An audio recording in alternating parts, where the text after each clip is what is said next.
Pillar fights? I mean, no, of course not. I meant sword fights. With rusty swords, dripping with acid. The kind that puts hair on your chest. You don't really want to know about my being a Templar, do you? It's really quite boring.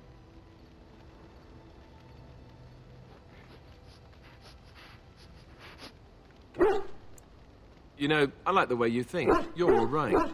If you're really curious, then I'll tell you. The truth of the matter is that I did hate going to the monastery. The initiates from poor families thought I put on airs, while the noble ones called me a bastard and ignored me. I felt like Al Eamon had cast me off, unwanted, and I was determined to be bitter. But I took some solace in the training itself, I guess. I was actually quite good at it. The education, mostly, but also the discipline. You need to have a disciplined mind in order to use the abilities we have. It was difficult, but rewarding. I never really felt at home anywhere, though, until I joined the Grey Wardens. And Duncan felt my Templar abilities might be useful for when we encountered darkspawn magic, so I kept it up. What about you? Do you have anywhere you consider home? But it's not your home anymore, right? You can never go back for good. I think I understand how you feel. We won't always be traveling like this, you know. Once the war is over, once the blight is... well, a time will come when we'll have to think about having a real home again. Though that seems like a far ways off. And I suppose the Grey Wardens are gone for good, either way. I suppose you're right. We can create new Grey Wardens, but we'll never get back those we lost. I wonder if it would ever feel the same. Anyhow, now I've sidetracked us. We'd better get back to what we're supposed to be doing right now. Well, now I've got him up a bit. Maybe he'll teach me how to be a Templar. What do you need? Ask away. I already said I wouldn't. The answer is still no. Oh, okay, then I guess I'll What go do you need? hungry. Ask away. Such as they are. That's a good question. There's plenty in Orlais, but who knows where they might be found. And the nearest Orlesian city is weeks away. If we go north and cross the sea, there's bound to be some in the free marches. Again, however, I just don't know where. I don't know anything about Grey Wardens in other lands. Here in Ferelden, there's our compound in Denerim at the palace, but that's it. Loghain will have control over that and be watching it, no doubt. Beyond that, the only place I know of is Weishaupt Fortress. That's the headquarters of all Grey Wardens in the Anderfelds, 1,000 miles from here. But I've no idea how to even contact them. So unless we try to get back to the compound in Denerim, I suppose the answer is no. There's nowhere for us to go.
Sorry,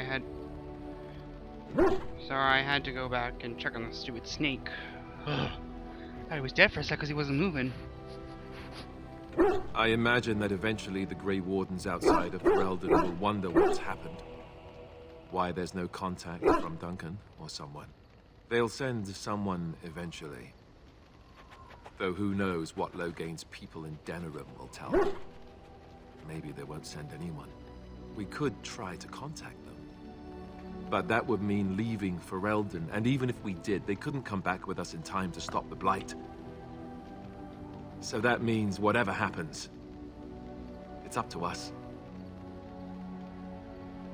I mean, eventually we would have to use the joining to make more Grey Wardens, right? But I don't know how to do the joining, or what's involved. I know it involves lyrium and some other magic, and that it's really difficult to prepare, but that's it. Unless we can find out more about the joining, I guess we better get used to the idea We're that at there the might joining though, only so I be figured you two could of us help. for now. Until more come from elsewhere. And you really doing. Just left? You mean just left Ferelden? I don't know. If there's an archdemon, however, we're supposed to be the only ones who can defeat it. And that means the blight would grow unchecked. Eventually, other Grey Wardens in Orlais and other lands would hear about it, and they would come to fight it, but they wouldn't come in time to save Ferelden. There's no way. I'm not going anywhere. About the Grey Wardens, anyhow. Fair enough. What do you need? Ask away. Such as they are. About the Grey Wardens, what do you need? Yes? Well, here I am. Quiet. It was a life suited for contemplation. In the cloister, away from the fuss and the flurry of the cities, I found peace. And in that stillness, I could hear the Maker. But it was not perfect. Some of my Chantry fellows were condescending. That is the nature of religious folk, I suppose. When I talked about my beliefs, that the Maker reveals himself in the beauty of his world, they treated me with disdain. They want to believe that he's gone, so that when he turns his gaze on them, it means they are special, chosen. He cannot possibly have love for all, the sick and the weary, the beggars and the fools. What can I say to them? What they believe is what the Chantry says, and the Chantry is infallible, yes? Maybe I am wrong. But it is the Maker's place to decide if I am worthy, not men, not the Chantry. But there is work to be done, and I have talked enough for now. Yes? Well, here I am. What is meant by someone like me?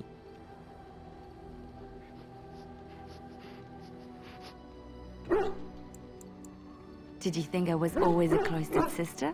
The Chantry provides succor and safe harbor to all who seek it. I chose to stay and become affirmed. We affirm our belief in the Maker, in Andraste and the Chant, but other than that, there are no vows taken. The Chantry does not pride, and you should. I desired time apart from the world. I was a traveling minstrel in Orlais. Tales and songs were my life. I performed, and they rewarded me with applause and coin. And my skill in battle? Well, you pick up different skills when you travel, yes? Yes, of course. Let's move on. Yes? Well, here I am. Of course I do.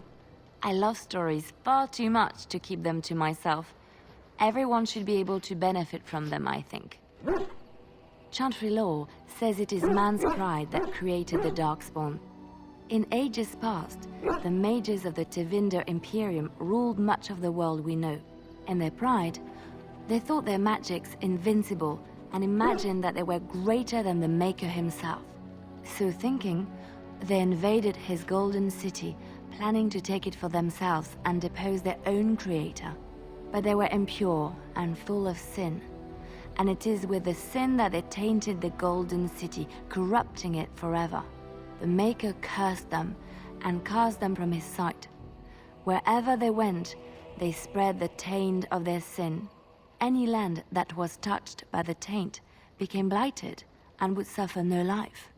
Instead, the darkspawn arose to torment us and remind us of our hubris. Of course, Orlesians enjoy telling stories. I shall tell you my favorite tale of Aveline, the Knight of Olay.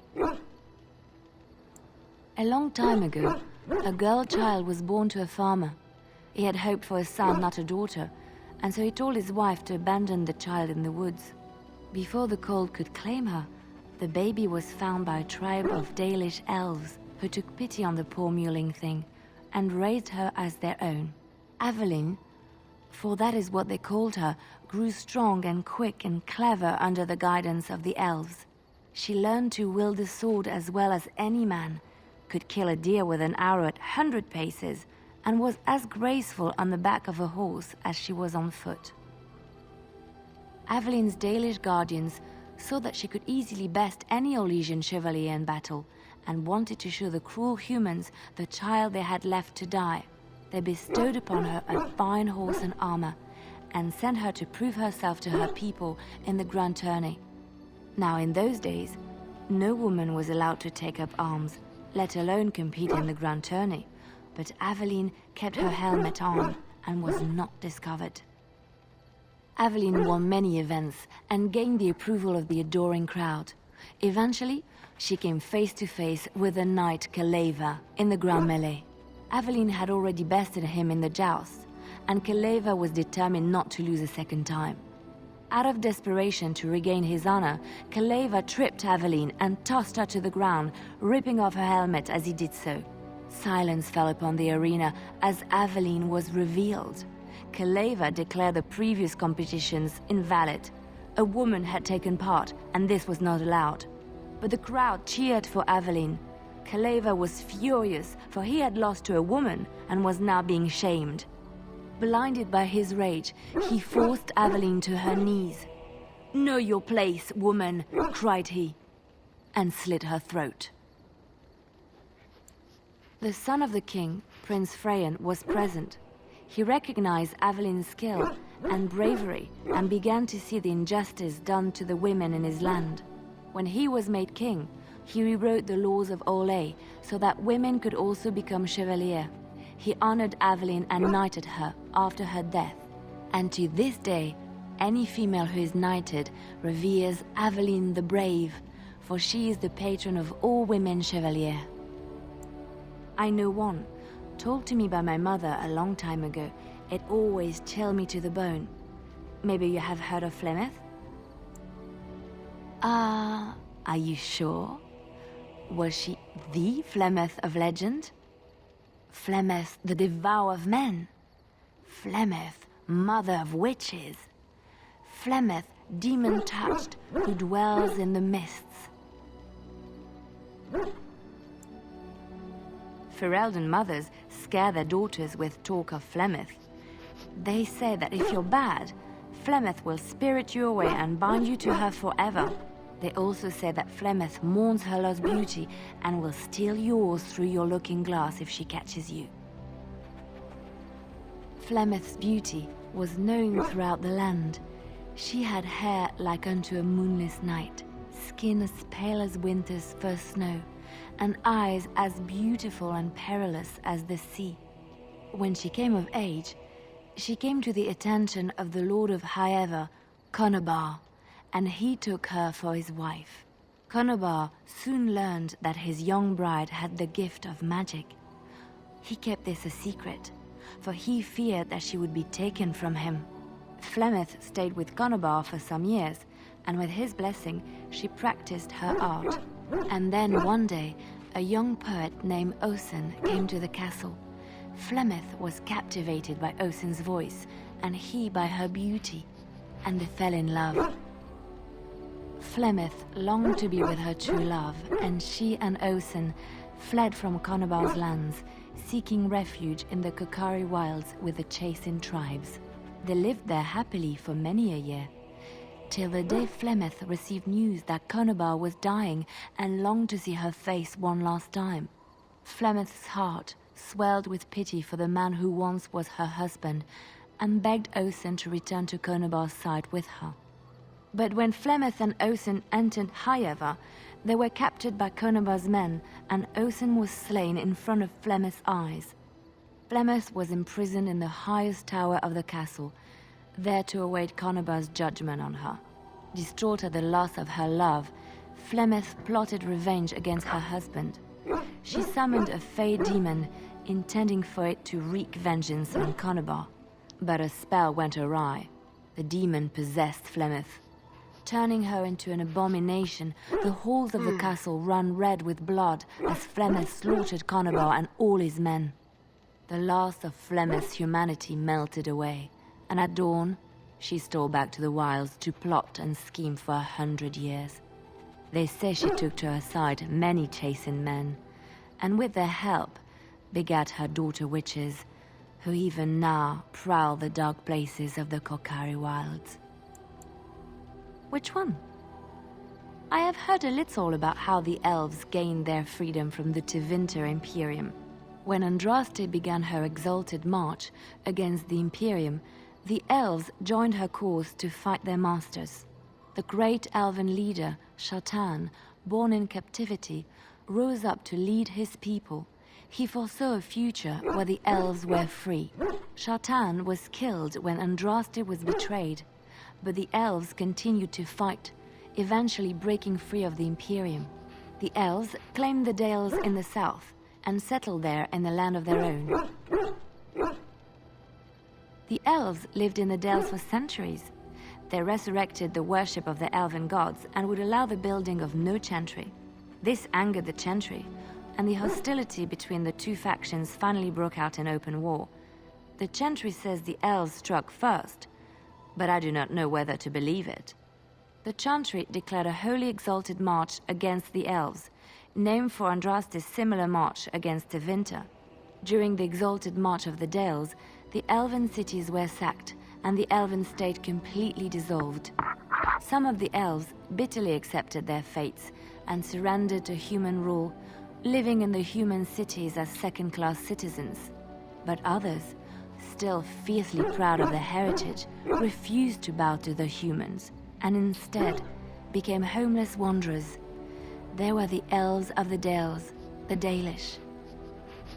Andraste was the Maker's chosen. The Maker had long since abandoned the world when the sound of her singing turned his ear. Beauty, grace, and wisdom enraptured him, and he offered to take her from this flawed world to become his divine bride. But Andraste had an earthly husband and would not forsake him. Instead, she beseeched the Maker to return to his people once more. So earnest was her plea that the Maker was moved, and promised that he would create a paradise on earth if all abandoned their false gods and turned once more to him. And this is why Andraste began her exalted march on the idolaters of the Tevinter Imperium. The Maker granted her his powers with which to smite her enemies. Andraste brought the Imperium to its knees, and her victories converted many to the worship of the Maker.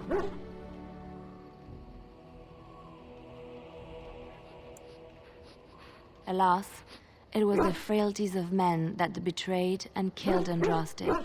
Her earthly husband, Maferath, a chieftain of the Alamari tribes himself, grew jealous as his wife's popularity and influence overshadowed his own.